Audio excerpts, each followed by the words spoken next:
Oni nám chtějí sebrat tuhle zem. Říkají, že nám chtějí půdu dát. Tenhle kus tobě. A my máme souhlasit.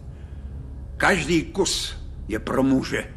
A generace, co přijdou po něm, oni ví, že se víc než jedna generace nenakrmí. A možná, že ani ta ne. Vy učíte naše děti slova o vašem Bohu. Ploďte a množte se. Ale tato slova nejsou určena pro indiány. Protože který muž by měl ženu a měl děti a nemohl je uživit? Žádný indián. Ani Lakota, ani Arikara a ani Crow.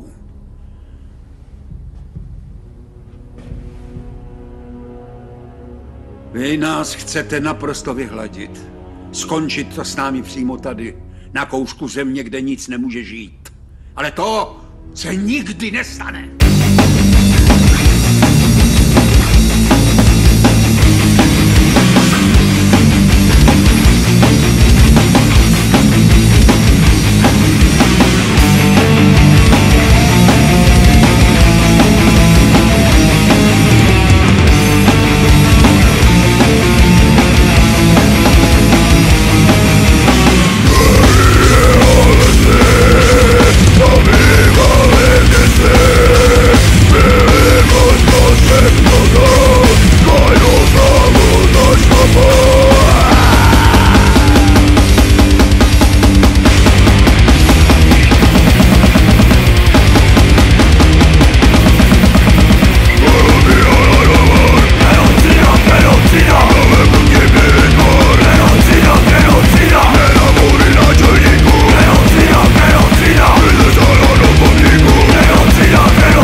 Reservas